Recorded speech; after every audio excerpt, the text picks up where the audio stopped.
샬롬, 주님 안에서 평안하셨지요? 오늘도 주님의 말씀 앞에 우리가 모두 모였습니다. 우리를 변화시켜 주시는 말씀의 놀라운 능력과 그 은총이 여러분과 함께 하시기를 축원합니다. 빛이 있기에 어둠이 있고 참이 있기에 거짓이 또한 있습니다. 그런데 빛 가운데 사는 것, 참을 따라 사는 것보다는 어둠에 숨어 살고 그리고 거짓으로 사는 것이 훨씬 더 쉽습니다. 그래서 많은 이들은 빛 가운데 그리고 참으로 살기보다는 어두움 속에서 그리고 거짓을 택하면서 살아가는 경향들이 많습니다. 좁은 길, 좁은 문을 버리고 넓은 길, 넓은 문을 찾는 경우도 많습니다. 하지만 아무리 힘들고 어려울지라도 빛 안에서 살고 그리고 참을 따라 사는 것이 좁지만 영생하는 길인 줄 믿고 믿음으로 살아가는 것이 축복된 생명의 길, 하나님의 은총의 길일 것입니다. 오늘 예레미야서 20장 1절부터 6절까지 그 두 길을 한번 살펴보겠습니다. 같이 읽어봅니다.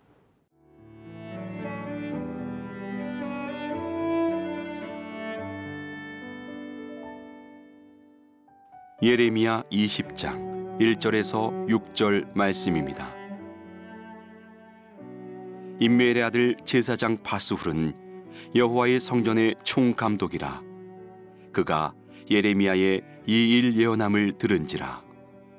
이에 바스훌이 선지자 예레미야를 때리고 여호와의 성전에 있는 베냐민 문 위층에 목에 씌우는 나무 고랑으로 채워두었더니 다음 날 바스훌이 예레미야를 목에 씌우는 나무 고랑에서 풀어주매 예레미야가 그에게 이르되 여호와께서 내 이름을 바스훌이라 아니하시고 마골 미사빕이라 하시느니라.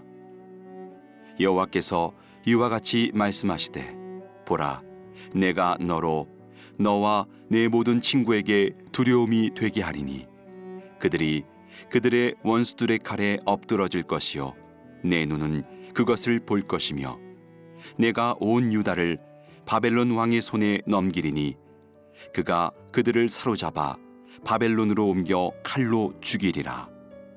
내가 또 이 성읍의 모든 부와 그 모든 소득과 그 모든 귀중품과 유다 왕들의 모든 보물을 그 원수의 손에 넘기리니 그들이 그것을 탈취하여 바벨론으로 가져가리라. 바스후라, 너와 네 집에 사는 모든 사람이 포로되어 옮겨지리니 네가 바벨론에 이르러 거기서 죽어 거기 묻힐 것이라. 너와 너의 거짓 예언을 들은 내 모든 친구도 그와 같으리라 하셨느니라. 1절, 2절 먼저 읽어드립니다. 임멜의 아들 제사장 바스훌은 여호와의 성전의 총감독이라. 그가 예레미야의 이 일 예언함을 들은지라. 이에 바스훌이 선지자 예레미야를 때리고 여호와의 성전에 있는 베냐민 문 위층에 목에 씌우는 나무 고랑으로 채워두었더니.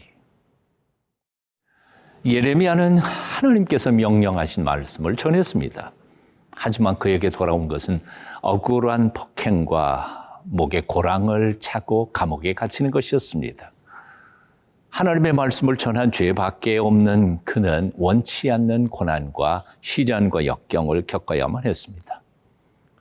제사장 바스훌, 성전의 총감독이요 제사장이면서도 하나님의 말씀을 옳게 분별하기보다는 오히려 그 말씀이 자기 마음에 들지 않는다고 해서 말씀을 전하는 예언자인 예레미야를 잡아 때리고 목에 나무 고랑을 채운 뒤에 성전 감옥에 가둔 것이었습니다.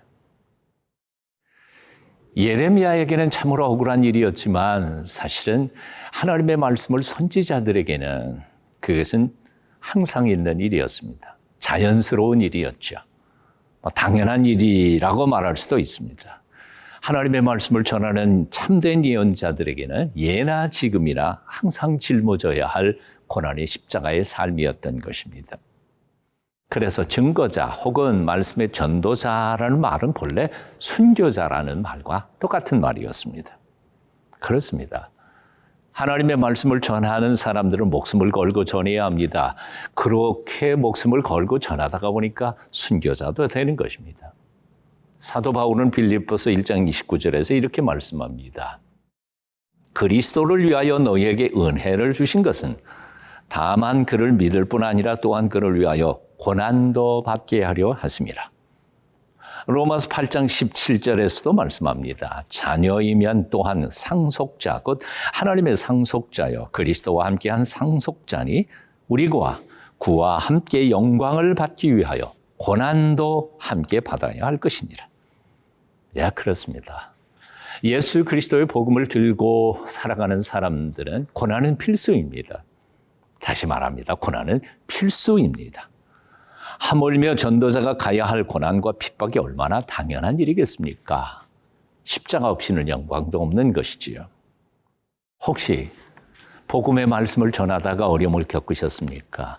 아니면 말씀대로 살아보려고 애쓰고 몸부림치다가 핍박과 고난을 겪으시게 됐습니까? 이상하게 생각하지 마십시오. 당연한 일입니다. 자연스러운 일입니다. 사도 베드로는 이렇게 편지를 쓰고 있습니다. 베드로전서 4장 12절 이하이죠. 사랑하는 자들아, 너희를 연단하려고 오는 불시험을 이상한 일 당하는 것처럼 이상히 여기지 말고 오히려 너희가 그리스도의 고난에 참여하는 것으로 즐거워하라.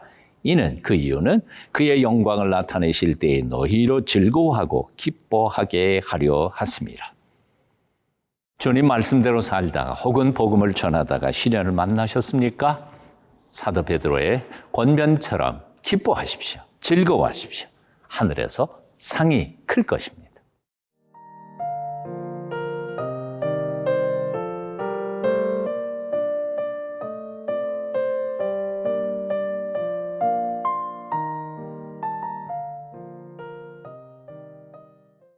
삼절 4절 제가 읽어보겠습니다. 다음 날 밧술이 예레미야에게 목에 씌우는 나무 고랑에서 풀어주매 예레미야가 그에게 이르되 여호와께서 내 이름을 밧술이라 아니하고 마골 밋사빕이라 하시느니라. 여호와께서 이와 같이 말씀하시되 보라 내가 너와 내 모든 친구에게 두려움이 되게 하리니 그들이 그들의 원수들의 칼에 엎드러질 것이요 내 눈은 그것을 볼 것이며 내가 온 유다를 바벨론 왕의 손에 넘기리니 그가 그들을 사로잡아 바벨론으로 옮겨 칼로 죽이리라. 폭풍우 몰아칠 때 세상은 온통 어둠으로 가득 차도 바로 비구름 저 건너편에는 찬란한 태양이 빛나고 있음을 우리는 압니다. 하나님께서는 요란한 세속의 역사 속에서도 여전히 당신의 섭리와 거룩한 뜻을 이루어가고 계심을 우리는 믿어야 할 것입니다. 의인이 핍박을 받고 참된 선지자가 억울한 고난을 받아도 결국에는 하나님의 공의가 나타날 것을 우리는 믿어야 합니다. 예레미야는 많은 사람들 앞에서 자기를 모욕하며 하나님의 말씀을 왜곡했던 제사장 밧수후를 향하여 예언합니다.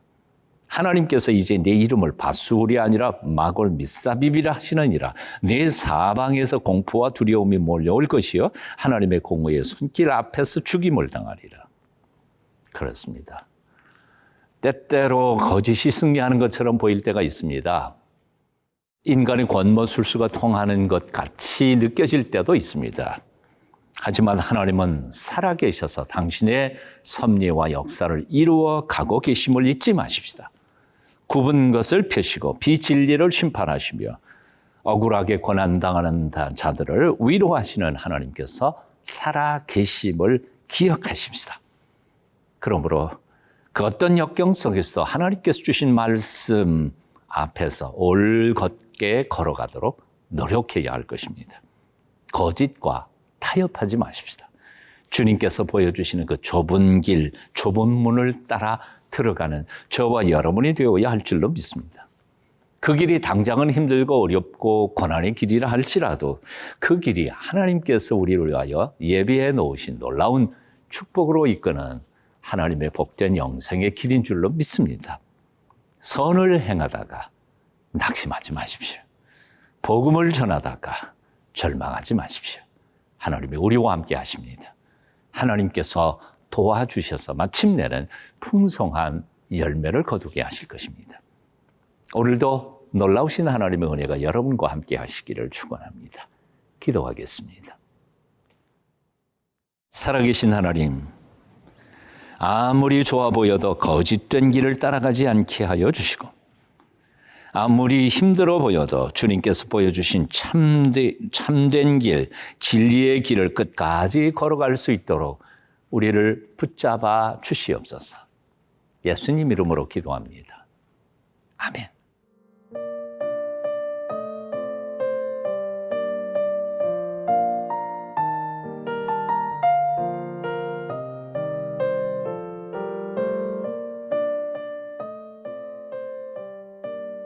이 프로그램은 시청자 여러분의 소중한 후원으로 제작됩니다.